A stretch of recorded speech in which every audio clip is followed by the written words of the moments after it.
Em todas as regiões do Brasil, a terça-feira é marcada por grandes temporais e destruição. Joinville, em Santa Catarina, decreta situação de emergência e Pernambuco emite alerta laranja até amanhã.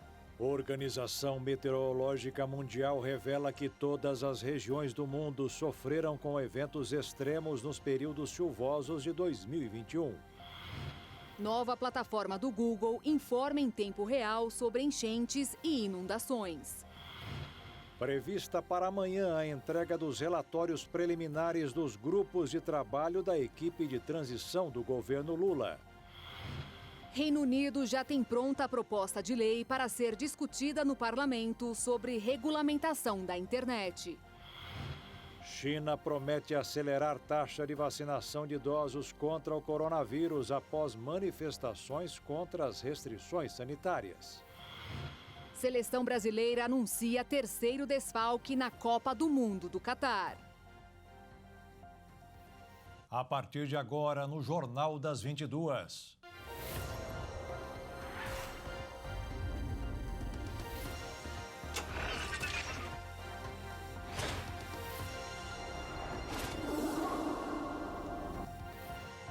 Olá, boa noite. Boa noite. Esta terça-feira foi marcada por fortes temporais no Brasil. Segundo o Instituto Nacional de Meteorologia, estão previstas chuvas volumosas em todas as regiões do país até a próxima segunda-feira. Em Santa Catarina, principalmente a região norte do estado e na divisa com o Paraná, as chuvas já deixaram autoridades em alerta. A cidade de Joinville decretou situação de emergência. Até o momento, 145 pessoas estão desabrigadas e os alagamentos interditaram pontes e galerias, especialmente na zona rural. Não há registro de feridos ou desaparecidos, de acordo com a Prefeitura. A Secretaria de Estado de Infraestrutura e Mobilidade do Estado catarinense informou que a SC 418, trecho da Serra Dona Francisca, no norte do estado, foi interditada entre os quilômetros 8 e 38 na noite desta segunda-feira.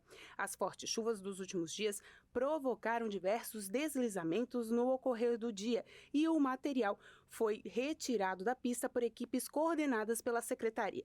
Porém, a Defesa Civil recomendou a interdição por conta do alto risco de novos incidentes e lançou um novo alerta nas redes sociais para as chuvas desta terça e resto da semana. A Defesa Civil atualizou e elevou o aviso meteorológico para aviso especial, principalmente pelo risco muito alto associado aos alagamentos, deslizamentos e enxurradas previstas para a Grande Florianópolis, Litoral Norte, Baixo e Médio Vale do Itajaí.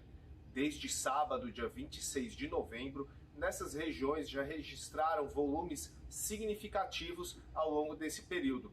Há previsão ainda para nesta terça-feira e na próxima quarta-feira, dia 30 de novembro, volumes significativos em curto período de tempo. Assim, mantemos o risco muito alto para deslizamentos nestas áreas do Litoral Norte, Baixo Vale do Itajaí, Médio Vale do Itajaí e Grande Florianópolis. Nas demais regiões do centro-oeste catarinense, como Planalto Norte, Alto Vale, Planalto Sul e Litoral Sul, há um risco alto para as ocorrências associadas a deslizamentos, alagamentos e enxurradas. Com a expectativa da continuidade das precipitações, ainda não é possível estimar quando o trecho será liberado para o tráfego. O monitoramento continua constante em todo o estado catarinense e ainda não há previsões de quando a serra será liberada. O Corpo de Bombeiros do Paraná confirmou a segunda morte por deslizamento de terra na rodovia BR-376 em Guaratuba, no litoral do estado. 15 carros e 6 caminhões teriam sido arrastados. Seguem as buscas por desaparecidos e as pistas permanecem interditadas. Além de Santa Catarina, as tempestades devem atingir principalmente o sudoeste do Rio Grande do Sul e leste do Paraná. Na região nordeste, as chuvas se concentram principalmente na região central e sul da Bahia. E a previsão de pancadas de chuvas isoladas para o Ceará, Rio Grande do Norte e Paraíba por causa do calor e alta umidade. Em Pernambuco, já foi emitido um alerta laranja para chuvas com intensidade moderadas a fortes até amanhã. No Centro-Oeste, a previsão é de acumulados de chuva significativos em grande parte de Mato Grosso do Sul, divisa com Goiás e Distrito Federal. E no Sudeste, o canal de umidade favorece chuvas fortes em Minas Gerais e no Espírito Santo. Na cidade de São Paulo, há alerta para risco de alagamentos e transbordamento de córregos e rios, além de deslizamentos de terra. Um estudo feito pela Organização Meteorológica Mundial revelou que todas as regiões do mundo sofreram com eventos extremos nos períodos chuvosos de 2021. Uma das graves consequências é a dificuldade de acesso à água doce para bilhões de pessoas ao redor do planeta. De acordo com o estudo, grandes áreas do mundo registraram um clima mais seco do que o normal no ano passado. Na América do Sul, uma seca persistente afetou o Rio Paraná e o Rio da Prata. Por outro lado, foram registrados fluxos de rios acima do normal em algumas bacias na América do Norte, no norte da Amazônia, no sul da África, na China e no norte da Índia. Além de causarem enchentes e secas, os eventos extremos dificultaram o acesso de bilhões de pessoas à água doce. Atualmente, cerca de 3 bilhões e 600 milhões de pessoas têm acesso insuficiente ao insumo durante pelo menos um mês por ano. O número pode ultrapassar a marca de 5 bilhões de pessoas em 2050. O estudo também informou que 74% dos desastres naturais entre os anos de 2001 e 2018 estiveram relacionados à água. Uma nova plataforma do Google informa em tempo real sobre enchentes e inundações. De Brasília, Jaqueline Fonseca tem os detalhes. Quem navegar pelo Google Maps, fizer buscas no Google ou acessar a nova plataforma Flood Hub, terá acesso a informações sobre enchentes e inundações em tempo real. O novo serviço da Google, disponível em 60 localidades, foi lançado esta semana em Florianópolis e será expandido para outras localidades nas próximas semanas. Com esse serviço, será mais ágil a emissão de alertas, especialmente para comunidades ribeirinhas. Ele registra enchentes graduais, quando é possível acompanhar a subida das águas. Esse serviço já é utilizado em outros países como Índia e Bangladesh. De Brasília, Jaqueline Fonseca. O Tribunal Superior Eleitoral confirmou agora há pouco que a diplomação do presidente eleito Luiz Inácio Lula da Silva e do seu vice Geraldo Alckmin será no dia 12 de dezembro às 14 horas. A Corte Eleitoral acolheu um pedido feito por Lula, que solicitou o adiantamento do evento, que só ocorreria no dia 19 de dezembro. A cerimônia ocorrerá na sede do tribunal em Brasília. A entrega do diploma oficializa o resultado das urnas. É o último passo do processo eleitoral e também é uma condição formal para a posse, marcada para 1º de janeiro de 2023. Em São Paulo, o governador eleito Tarcísio de Freitas, do Republicanos, e o vice serão diplomados pelo TRE no dia 19 de dezembro. E veja a seguir, a arrecadação do governo federal atinge maior valor já registrado para meses de outubro desde 1995. 205 bilhões de reais. E ainda prevista para amanhã a entrega dos relatórios preliminares dos grupos de trabalho da equipe de transição do governo Lula.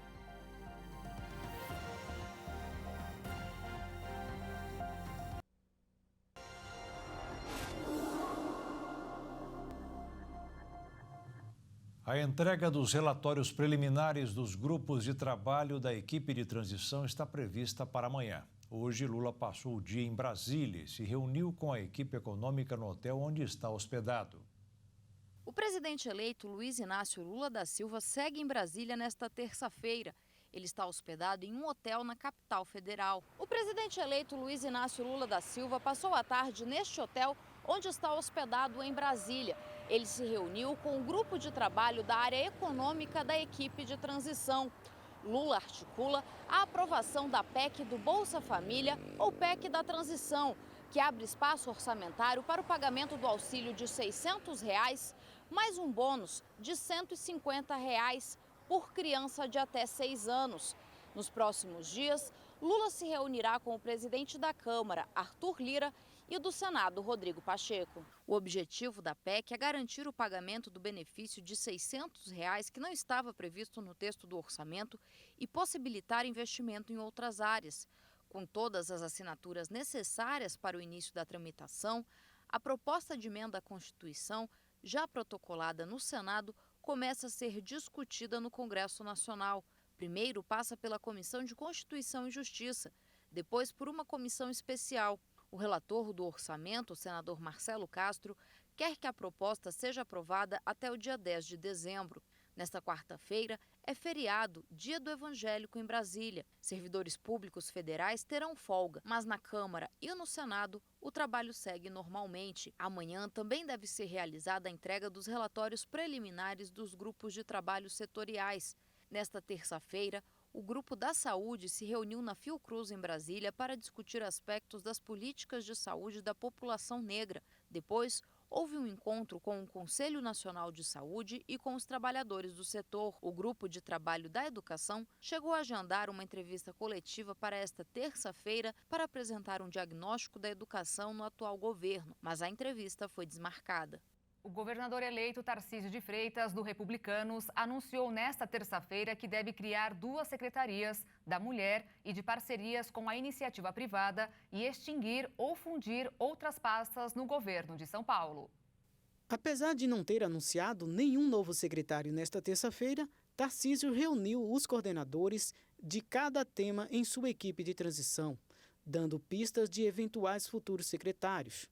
4 dos coordenadores temáticos já foram anunciados, como o secretário Renato Feder, para a Educação, Eliseus Paiva, para a Saúde, Arthur Lima, para a Coordenação de Transição e futuro secretário da Casa Civil, e Natália Rezende, que coordena o Meio Ambiente, Habitação e Infraestrutura na transição e será secretária de Infraestrutura, Meio Ambiente e Transportes. A criação da Secretaria da Mulher era uma promessa de campanha e a cotada para o cargo é a deputada federal Rosana Vale, do PL de São Paulo.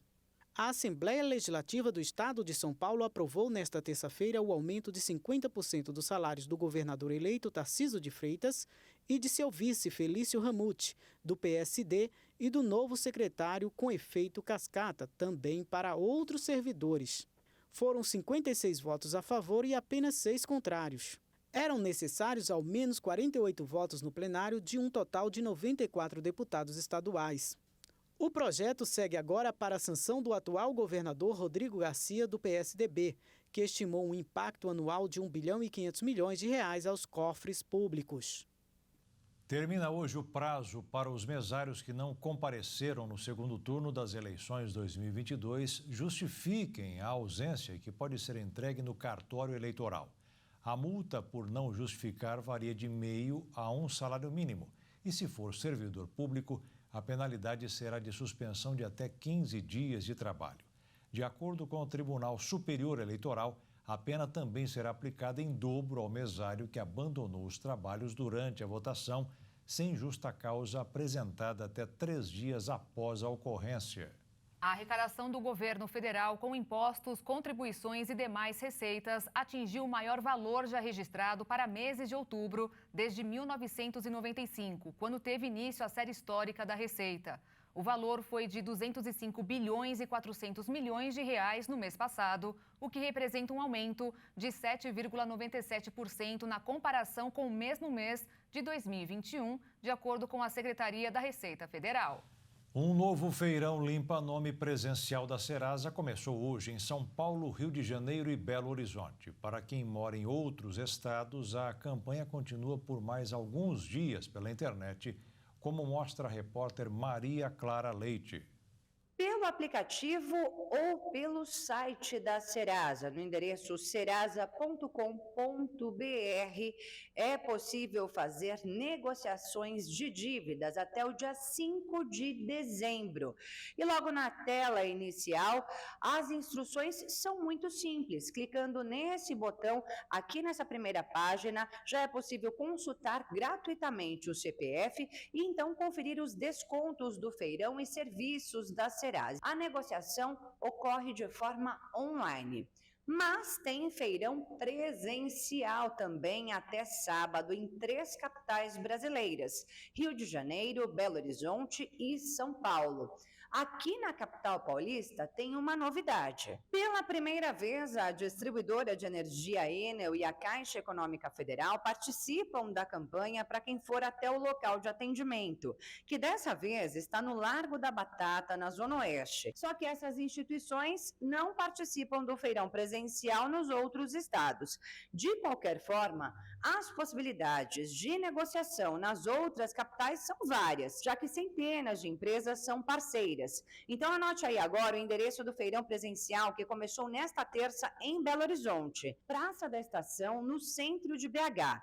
E no Rio de Janeiro, o atendimento acontece na Cinelândia. Lembrando que o feirão no Rio, BH e São Paulo acontece até sábado, das 8 da manhã até às 7 horas da noite. Só na sexta-feira que o horário vai ser diferenciado devido ao Jogo do Brasil na Copa do Mundo. Portanto, nessa data, o atendimento será até às 3 horas da tarde. Outra informação importante é que a baixa na negativação acontece em até 24 horas. Portanto, essa é a oportunidade de quem está aí endividado encerrar o ano de 2022 com o nome limpo. Então, para quem quiser mais informações, eu vou repetir o site da Serasa, serasa.com.br. Em outubro, o Brasil criou quase 160 mil vagas de trabalho. Segundo o CAGED, quase todos os grupos de atividades econômicas registraram alta de vagas formais no mês. No total, foram abertas 159.454 vagas de trabalho no Brasil no mês de outubro. Segundo dados do Cadastro Geral de Empregados e Desempregados, divulgados pelo Ministério do Trabalho, o número representa a diferença entre as mais de 1.789.000 contratações e as mais de 1.630.000 demissões no período. Com isso, houve queda de vagas formais em relação a setembro, quando foram registradas 278.000 vagas criadas. Os dados do CAGED se referem apenas às vagas com carteira assinada e o levantamento não capta os dados do mercado de trabalho informal, como a PNAD contínua do IBGE. No acumulado do ano de 2022, foi registrado o saldo de 2.320.000 vagas de empregos. 4 dos 5 grupos de atividades econômicas registraram alta no saldo de vagas formais no mês: serviços, comércio, indústria, postos e construção. Somente o grupo da agricultura e pecuária teve saldo negativo de 1.435 postos em outubro. E atenção, um novo golpe tem feito cada vez mais vítimas: a clonagem de controles de portões. Imagina só, você instala um portão eletrônico na sua casa para proteger a sua família e pertences. Tudo normal, até que um dia você chega em casa e tem uma surpresa. É rendido por bandidos que já estavam lá dentro. Vamos então para uma outra situação hipotética. Você sai de casa e na volta percebe que a sua televisão e outros itens de valor foram roubados. Nas duas situações, não existem sinais de arrombamento, o que chama a atenção. Ou seja, os criminosos já conheciam a sua rotina e a casa. E a resposta pode estar na sua mão. Criminosos usam controles como esse e clonam os aparelhos por um sistema que não é conhecido. E aí eles são literalmente a porta de entrada para os roubos.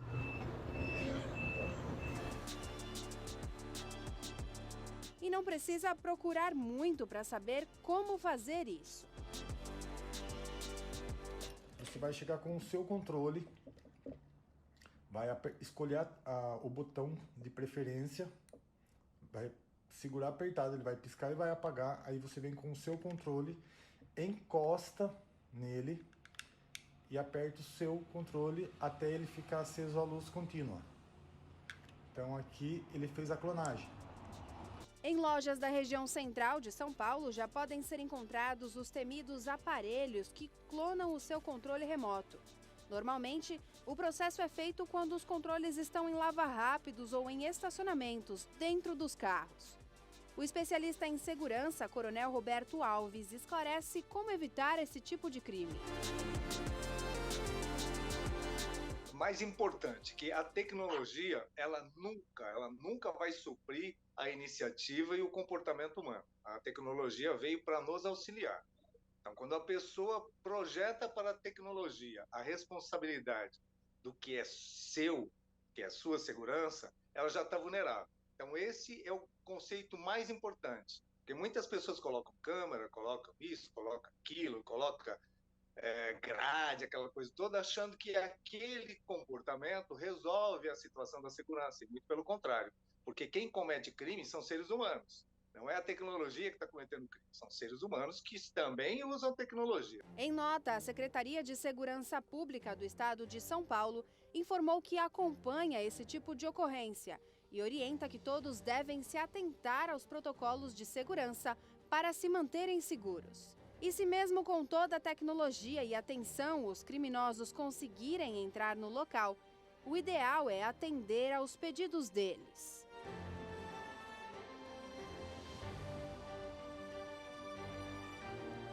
Se você não percebeu, se de repente a expertise dos criminosos é tão grande que eles fecharam tudo, deixaram bonitinho, te esperando, que não é o normal. O normal é ir fazer o crime e ir embora. Mas se por acaso acontecer, você vai simplesmente não reagir. É aquele negócio do perdeu. Então, perdeu o material. O que você tem que manter é a preservação da sua integridade física e da sua vida, e das pessoas que estiverem com você. Então, atenda às determinações, porque são determinações do criminoso, e pronto. É uma questão material. A gente não vai trocar uma questão material pela nossa integridade, pela nossa vida. Simples assim.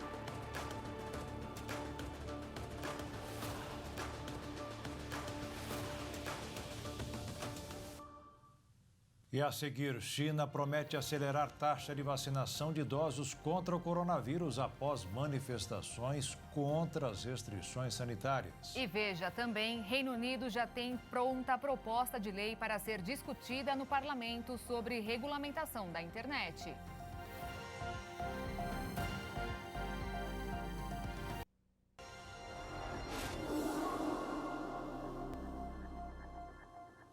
O secretário-geral da OTAN afirmou que o presidente russo Vladimir Putin quer usar o inverno como arma de guerra contra a Ucrânia e prometeu ajudar o país a enfrentar os desafios do período frio.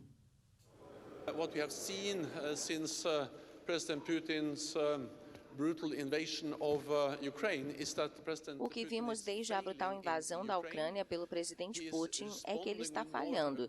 Ele está respondendo com mais brutalidade, atacando infraestruturas de gás, linhas de energia e tentando privar os ucranianos de água, eletricidade, luz e aquecimento. Portanto, precisamos apoiar a Ucrânia, porque o que vemos é que o presidente Putin está tentando usar o inverno como arma de guerra.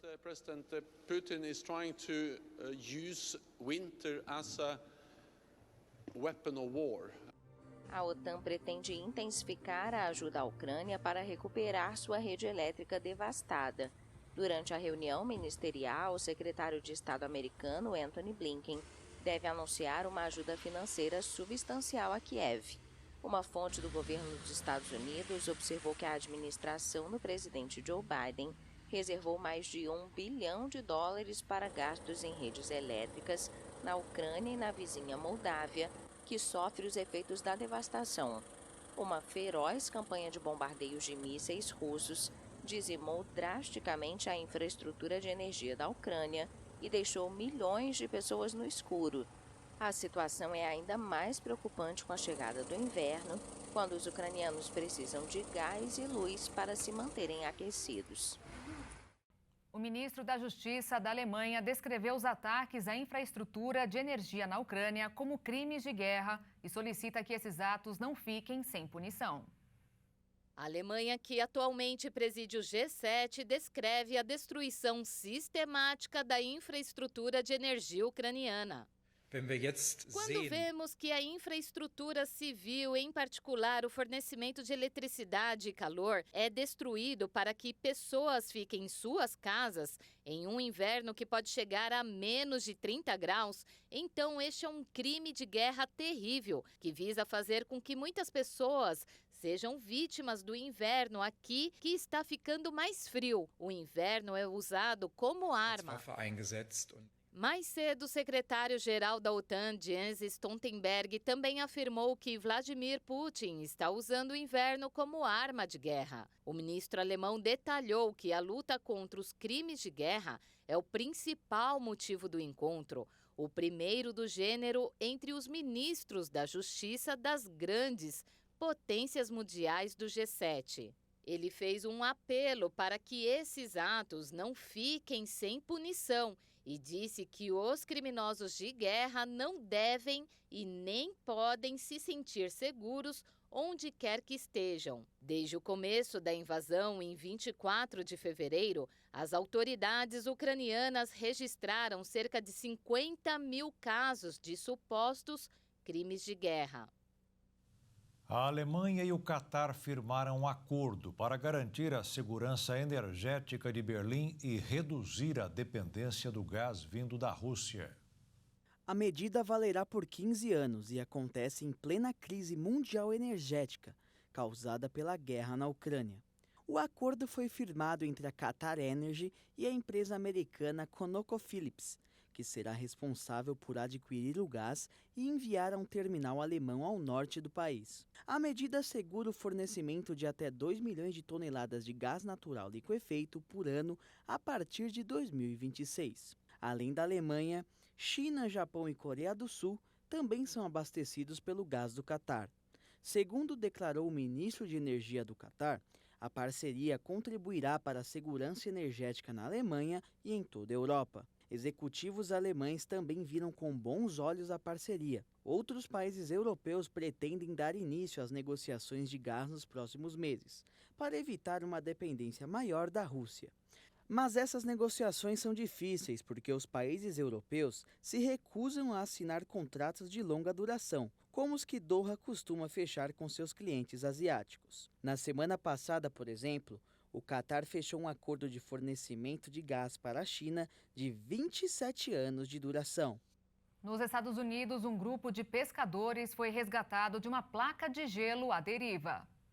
Cerca de 200 pescadores americanos em uma enorme placa de gelo à deriva em um lago de Minnesota, nos Estados Unidos, foram resgatados. O grupo pescava no gelo, um esporte popular de inverno, e se afastava lentamente da costa do Upper Red Lake. Os socorristas chegaram ao local e descobriram que grande parte do gelo estava a pelo menos 27 metros da costa, com os pescadores presos.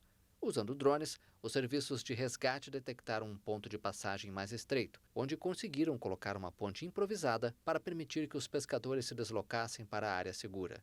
Preocupadas com o fato de alguns dos isolados no gelo não saberem da situação, as autoridades ativaram um sistema de alerta por celular. No final, cerca de 200 pessoas foram resgatadas. Os protestos pela insatisfação contra as restrições sanitárias e a favor de mais liberdade na China têm preocupado autoridades. Os Estados Unidos informaram que estão monitorando de perto essas manifestações. Estamos observando, seguimos defendendo e apoiando o direito de protesto pacífico. Vamos observar isso de perto e veremos aonde as coisas vão. As autoridades chinesas tentam conter um movimento de insatisfação da população contra as restrições sanitárias e a favor de mais liberdade. No domingo, uma multidão saiu às ruas de várias cidades, no que parece ter sido a maior mobilização popular desde os protestos pró-democracia de 1989, que foram duramente reprimidos. Nesta segunda-feira, o Departamento de Estado sugeriu que Washington considera excessivas as políticas de confinamento contra a Covid na China. Muitos afirmam que o confinamento dificultou os trabalhos de resgate. A China prometeu hoje acelerar a taxa de vacinação de idosos contra o coronavírus. A decisão foi tomada pela Comissão Nacional de Saúde do país após as manifestações contra as restrições sanitárias. De acordo com os dados informados pelos responsáveis, atualmente menos de 2/3 dos habitantes com mais de 80 anos estão totalmente vacinados. Após protestos no fim de semana em várias cidades do país, novas manifestações foram planejadas, mas não ocorreram devido à forte presença policial. Em Xangai, perto do local dos protestos do fim de semana, donos de bares disseram que foram obrigados a fechar às 22 horas para controle de epidemia, mas houve alguns protestos esporádicos em outros lugares. Em Hong Kong, dezenas de estudantes se reuniram para homenagear as vítimas do incêndio em Urumqi, capital da região de Xinjiang, que provocou as maiores manifestações desde o movimento pró-democracia de 1989. O governo negou na segunda-feira as denúncias de que o trabalho dos bombeiros teria sido prejudicado por regulamentos de saúde. Com investidores monitorando os passos da equipe de transição do governo Lula e a melhora nas perspectivas de flexibilização das medidas de isolamento social na China, o dólar fechou em queda nesta terça-feira de 1,43%, cotado em R$ 5,28 na venda. E a Bolsa de Valores fechou em alta de 1,96% aos 110.909 pontos. Seguindo uma tendência mundial de regulamentação da internet, o Reino Unido já tem uma proposta de lei pronta para ser discutida no parlamento. Porém, o texto britânico pretende ser um dos mais duros do mundo. Diferentemente do que muitos imaginam, a regulamentação do uso da internet não é uma censura ou algo que soe como tal. Assim como na sociedade, o mundo digital também deve contar com leis de funcionamento e principalmente de convivência. No Brasil, por exemplo, a regulamentação nada mais é do que uma necessidade para o funcionamento das regras contidas no Marco Civil de 2010, como garantias reais para que a navegação da rede seja feita de forma segura e também livre. Afinal, a liberdade de expressão já era um direito assegurado pela Constituição brasileira. Mas no Reino Unido, o debate deve intensificar ainda mais nesta semana.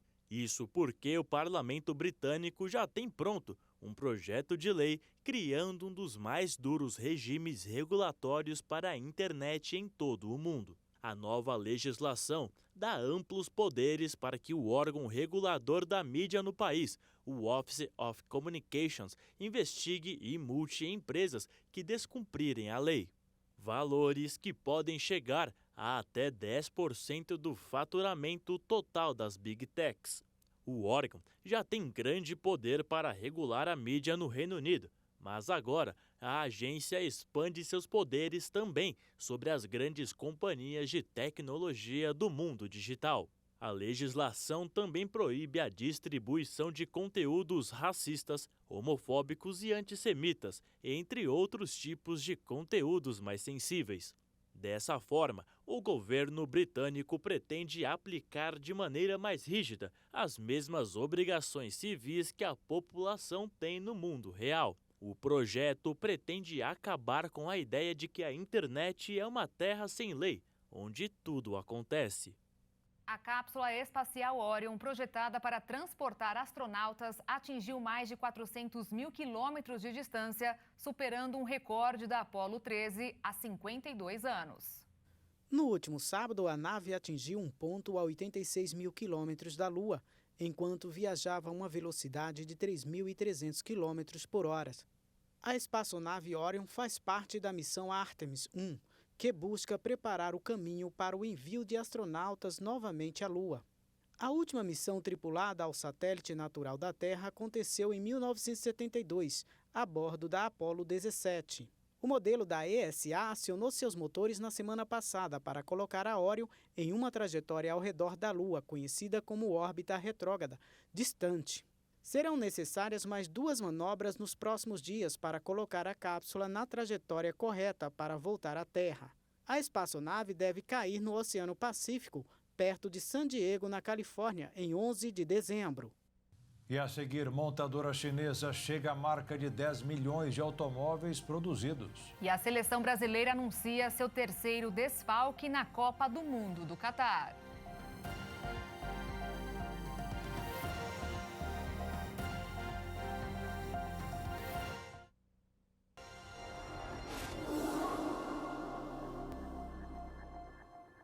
A Toyota Motor atingiu um marco em sua produção. A montadora chinesa chegou à marca de 10 milhões de automóveis produzidos a partir de sua linha de produção.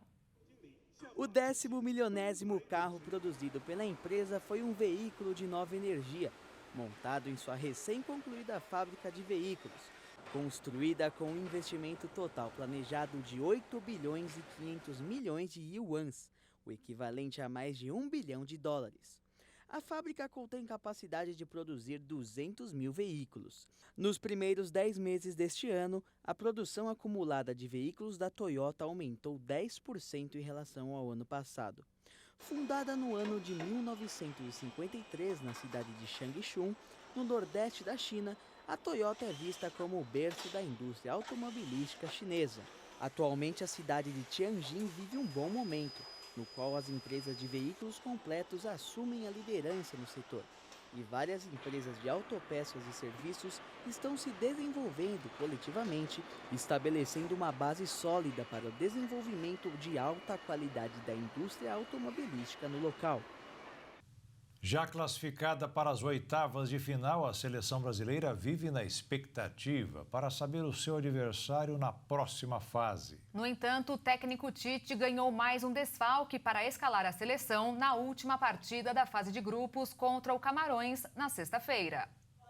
O médico da seleção brasileira, Rodrigo Lasmar, anunciou que o lateral esquerdo Alexandro, substituído no final da partida contra a Suíça, está fora da terceira e última rodada da fase de grupos. Ontem, Alexandro sentiu dores na região do quadril esquerdo, ele não teve condições de continuar na partida. Hoje pela manhã foi reavaliado, nós pedimos um exame de imagem, uma ressonância magnética, que evidenciou uma lesão muscular no músculo do quadril esquerdo.